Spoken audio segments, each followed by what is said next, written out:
Today on Dylan Talks Tone, we're talking friction.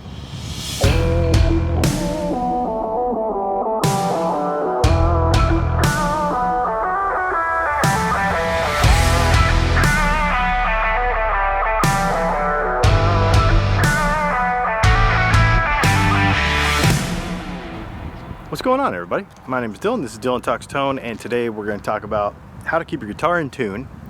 We're going to look at a couple of problem areas, how to fix it, and we're also going to test a couple of products that are on the market that are supposed to make this easier, and we're going to kind of give them a little head-to-head little test. We've got Strat, we've got a Telly, we've got some tools, we got a neck back there with a makeshift nut in it, and we got an RC car. So I guess we'll have to see what that's all about in just a little bit. So let's chat friction. So first of all, friction is probably the #1 enemy to tuning stability, and tuning stability is the #1 enemy to good tone, because if you're out of tune, you sound like crap no matter what you're playing, right? And a lot of times it's just a setup issue. But there are some specific things that we can look at on various types of guitars that will make this easier. So let's grab the Strat and we'll look at pivot style tremolos, and we'll look at a few problem areas that you can check on your guitar. So here we have a Mexican Stratocaster. This is my Roadhouse whatever, but it's got my pickups in it and a loaded pickguard from Dylan Talks Tone. So just this is my personal guitar that I play all the time. So Strat, tuning stability, what can we fix? First of all, believe it or not, let's flip it over and look at the back. A lot of people don't look back here, but there are a couple of very, very important things that we should look at. Number one, we want to make sure that we don't have any inhibition to the springs themselves. Make sure that they're mounted in there correctly and they're not crooked, so that they don't do any popping or creaking noises when you function the tremolo, okay? So they should be basically silent. And I know a lot of people want to put like spring dampening things in there and stuff, like put a piece of cloth in here to keep these from, resonating or whatever. That just adds friction to your tremolo. And the really important thing about adding or taking away friction from a tremolo is, if the guitar doesn't return to pitch after you use the tremolo, it's out of tune, right? So we don't want that to happen. In the back of a Strat, there are oftentimes, and you can see it on this guitar, a little lip in there. And depending on, especially if it's an off-brand Strat, or not a Fender, or if it's a parts caster that you're putting together, you want to make sure that when your sustain block goes in the back of the guitar, that it's not hitting on anything as the tremolo functions back and forth. The vibrato, get it in the comments, whatever. Anyway, we want to make sure that the vibrato does not hit on anything as it's swinging back and forth in here, right? Because this has to move back and forth. Sometimes there's a little lip on the wood down there that's a little bit narrower than the entire opening, and sometimes that can hit on there. We want to make sure that that does not happen. Make sure that this is all free and easy to move in here, okay? Now, flip it over and let's look at the bridge side of the guitar. Couple things. Again, when you're putting your own kit together, or your own parts caster, or your own project, we want to make sure that the pickguard does not hit the front of the bridge. Make sure that the pickguard is completely separate from the bridge itself. We also want to make sure that the front edge of the tremolo, now a lot of these tremolos have like a blade type of deal, or an edge that it pivots on. This guitar doesn't. This guitar is a little bit different, but most of them have like a little edge here that it pivots on. And if you turn these height adjustment screws with string tension on them, sometimes, especially on a cheaper one, you can kind of screw that edge up and it'll have little burrs on it, and then the tremolo will not pivot correctly. So we want to make sure that that little front edge doesn't have any burrs on it.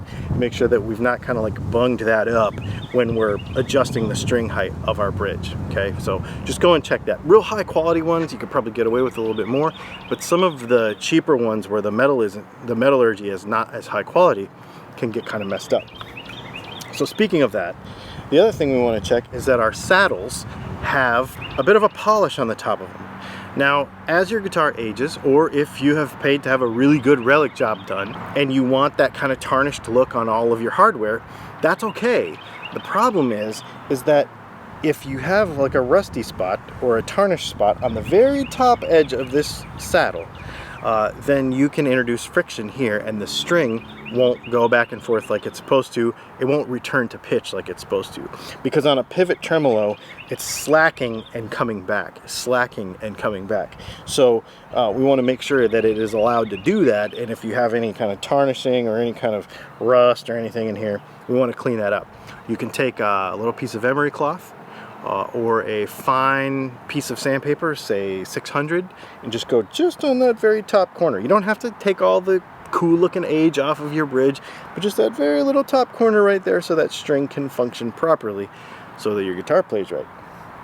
The other thing we want to make sure is that on any kind of saddle, so if we're looking at our Tele saddles or our Strat saddles, we want to make sure that they're adjusted properly and the setup is good and that we don't have any rattles and that the saddles are level, parallel with the bridge. Now they can be at all different heights for the string height and the setup of the guitar, obviously, but we don't want them completely on a crazy angle, and we don't want any of these screws to be loose to where you've got like one side of the screw is touching and one isn't, and we've got any kind of weird motion in there, because then when we play the guitar, that's going to be moving around and introducing tuning stability issues. So we want to make sure that our saddles are parallel with the bridge, adjusted properly for height, but that they're not crooked, they're not binding, and that they can allow the string to sit in the center like they're supposed to.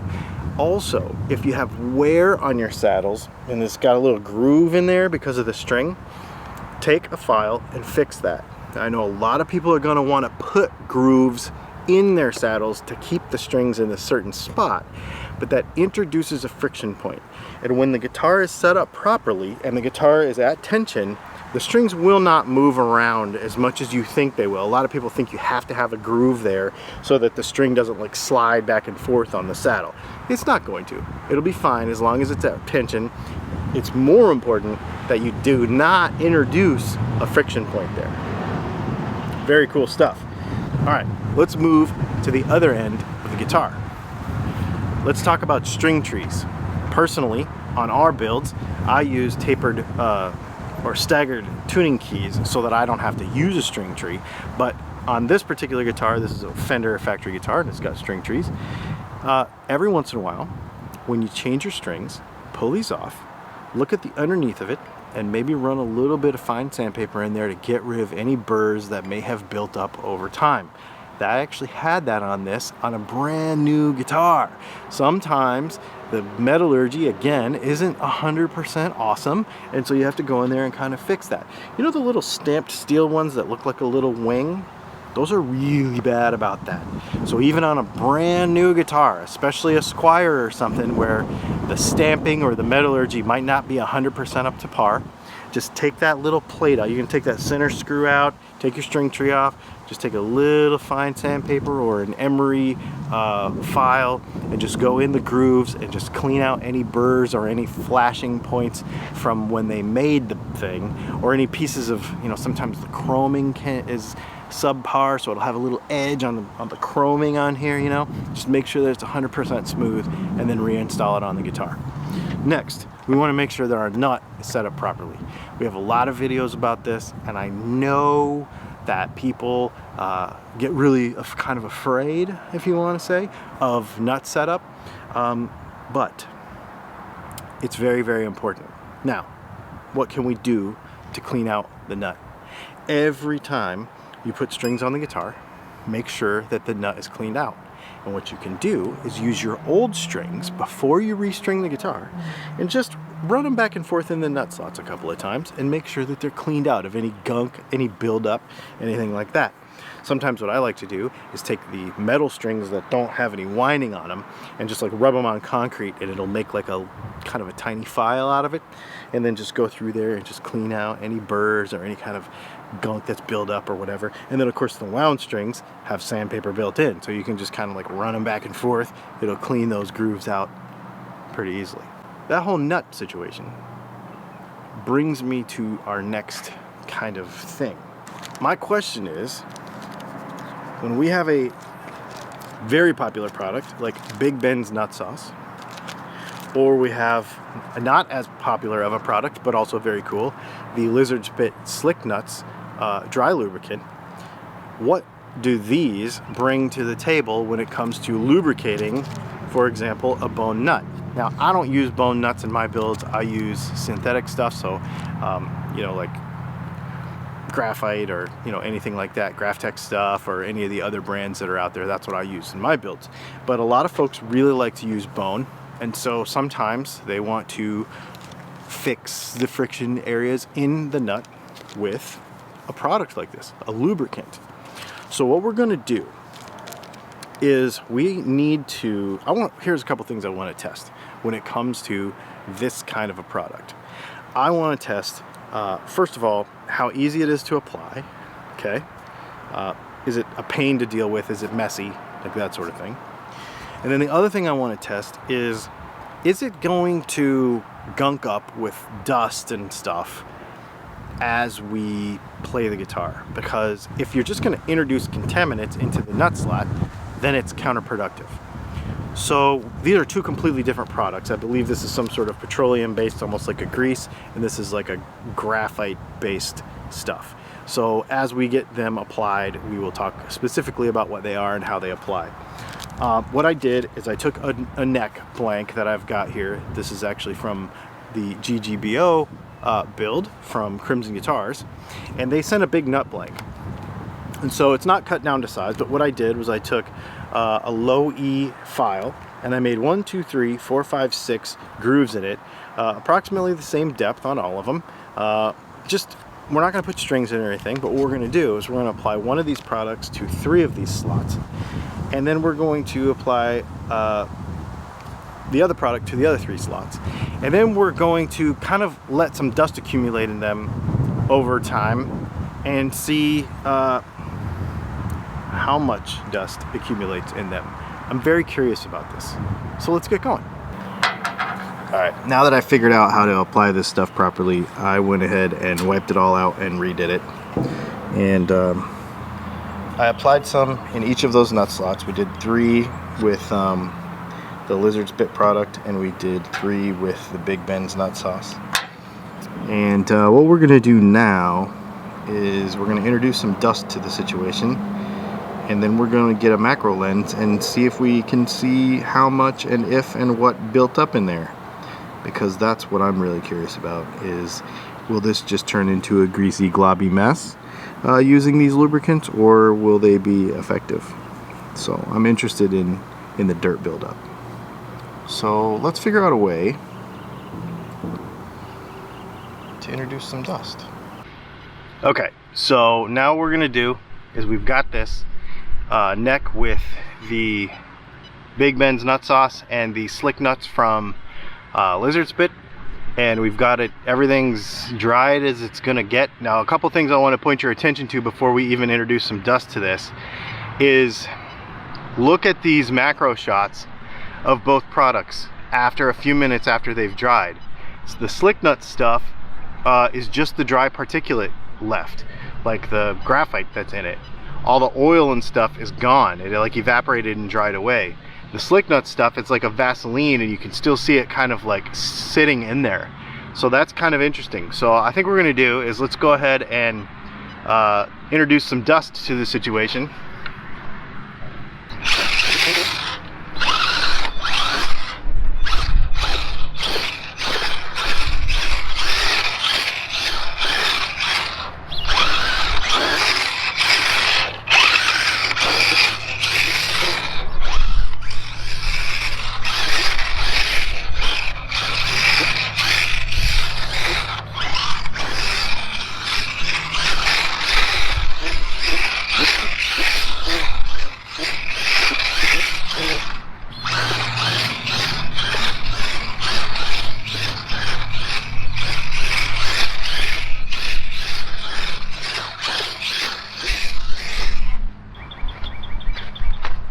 Okay, so I didn't actually intend to throw dirt all over the neck, but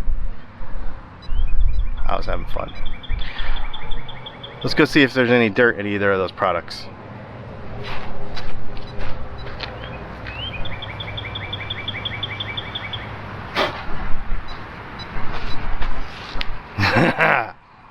Let's get the macro lens. This is going to be interesting. Okay, so conclusions on these two products. Now the Slick Nutz stuff is a graphite based. The idea is for it to dry and then all of the solvent is gone and then you just have the graphite lubricant left, so you don't have anything to attract dust left in the nut slot. I didn't know if that was a gimmick or not, or if it actually was true. So obviously it is. If you look at these shots after the dust, the graphite based stuff looks basically the same. It didn't attract any dirt really, and I mean, we obviously got it dirty. Look at the Big Ben's nut sauce. It looks like a sloppy goopy mess. Now granted, in real life on your guitar you're not going to have that much material in the nut slot, but here's the thing, both of those items I put the same amount of material. The other one, the black stuff, most of it evaporated away and left the important stuff. The Big Ben's nut sauce, however much you put in there is how much it's going to stay in there, and that is what is going to attract dust and dirt and everything. Now I know a lot of people that have been using Big Ben's nut sauce for a very long time and they swear by it. Obviously don't change what you're doing if you feel that what you're doing is working. Personally, I'm going to use the black stuff from Lizard Spit because it doesn't attract dirt. Like, that's a huge thing, especially when we're going back to the beginning of this video and talking about dirt in your nut slot being a problem. Like, why would you create the problem that you're trying to fix? You know what I mean? So just a thought. Airplane. I'll put links to both of these products in the description below if you want to try them. They're about the same price, like 15 bucks for the little thing or whatever. I can't remember exactly how much, but the current pricing is below. We'll put links to both of them. Big Ben's is like the name out there, but I really feel like this black stuff is pretty freaking killer. Anyway, links to both of them below. You can try it if you want.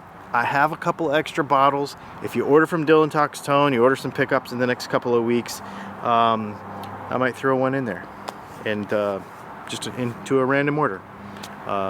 If you see this video. Actually, if you see this video, put in the little note on the order, hey, I saw the video, can I try it? And I'll send you one and let you try it. Anyway, thanks for hanging out. My name is Dylan. Make sure you check out our lives on Thursday. Check out our vlogs on Friday. And more crazy stuff like this. This was a really fun video to make. Thanks a lot, and we'll see you next time.